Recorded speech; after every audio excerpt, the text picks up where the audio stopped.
faman ya'mal mithqala dzarratin khairan yarah. Barang siapa yang berbuat amal kebaikan sebesar darah, sebesar debu berterbangan kebaikan yang kita kerjakan di atas permukaan buminya, Allah akan membalas kebaikan yang kita lakukan. Begitu pula sebaliknya, wa may ya'mal mithqala dzarratin syarran yarah. Dan barang siapa yang berbuat amal keburukan sebesar darah, sebesar debu berterbangan kejahatan yang kita kerjakan di atas permukaan buminya, kelak di negeri akhirat Allah pula akan membalas kejahatan yang kita lakukan. Maka manusia yang beruntung, manusia yang beriman, manusia yang berakal ialah manusia-manusia yang memanfaatkan kehidupan hidup di dunia ini semata-mata ia memperoleh kebahagiaan kelak di negeri akhirat.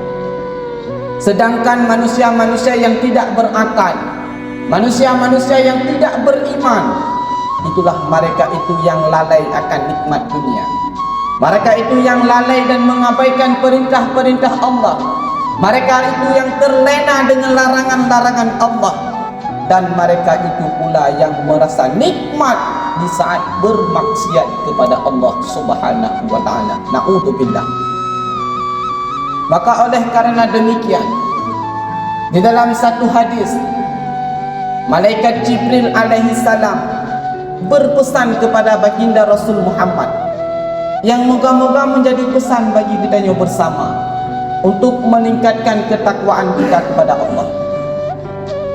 Dibantu pesan di malaikat Jibril kepada Nabi Muhammad, ya Muhammad, aish ma syi'ta, berjalanlah ke mana yang engkau mau wahai Muhammad.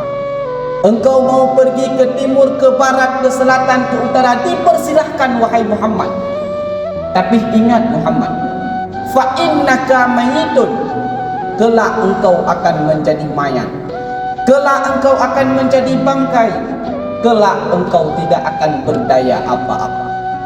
Maka silahkan pergi ke mana yang engkau mau wahai Muhammad. Apakah hari ini engkau mau pergi demi kebaikan, dipersilahkan. Atau hari ini kamu mau pergi untuk kesesatan dan kejahatan, juga dipersilahkan. Engkau mau pergi ke timur, ke barat, ke selatan dan utara, itu dipersilahkan. Tapi ingat, fa innaka mayyitun, kelak engkau akan menjadi mayat, engkau akan menjadi bangkai yang akan dibalas oleh Allah sesuai dengan amalan yang pernah kita kerjakan. Kemudian pesan yang kedua oleh malaikat Jibril alaihi salam,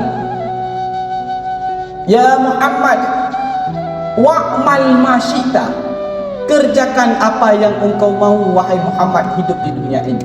Wa'mal ma syi'ta, silahkan berbuat apa yang engkau mau. Hari ini engkau mau taat kepada Allah, dipersilahkan. Hari ini engkau mau bermaksiat kepada Allah, juga dipersilahkan.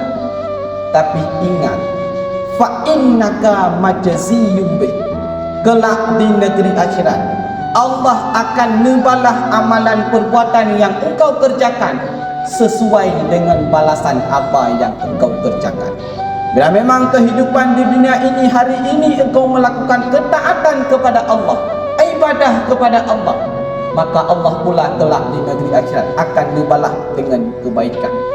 Begitu pula sebaliknya, bila hari ini engkau beramal ya Muhammad dengan amal kejahatan, hari ini engkau bermaksiat kepada Allah, hari ini engkau murka kepada Allah, juga ingat di negeri akhirat Allah akan dibalas murka dan kejahatan-kejahatan yang engkau kerjakan di dunia ini. Kemudian pesan yang ketiga, pesan di malaikat Jibril, wahbib ma syi'ta, cintailah apa yang engkau cintai wahai Muhammad. Hari ini engkau mencintai anak, dipersilahkan. Hari ini engkau mencintai keluarga, juga dipersilahkan.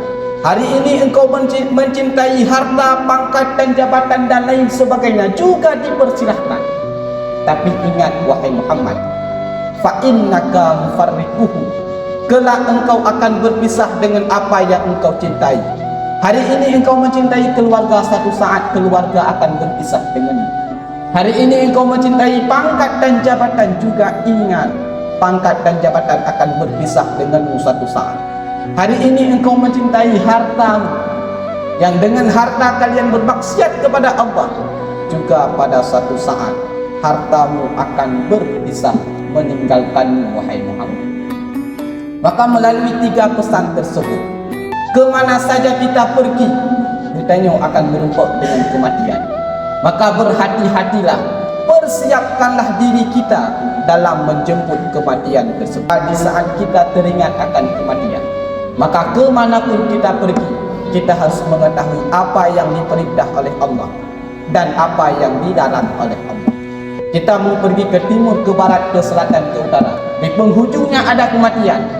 Maka disitulah kita mesti teringat akan apa perintah Allah dan apa larangan Allah. Begitu pula yang kedua, di saat apa pekerjaan, apa perbuatan yang kita lakukan, kelak di negeri akhirat Allah akan membalas pemandang yang kita yang kerjakan. Maka setiap apa yang kita yang kerjakan, pemandang bud yang kita yang kubut di atas permukaan bumi, ingat 2 perkara. Perintahkah ia atau larangankah ia? Budnya memang geyuli Allah atau budnya dilarang oleh Allah. Kemudian yang kelima, di saat apa yang kita cintai, pemandang yang kita yang sayang di dunianya akan berpisah dengan kita, maka cintailah sekedar mencintai di dunia. Jangan sampai demi keluarga rela kita bermaksiat kepada Allah, demi harta rela kita yang maksiat kepada Allah, demi pangkat dan jabatan kita yang rela maksiat kepada Allah. Karena semua itu akan mufarriquhu, akan berpisah dan meninggalkan kita yang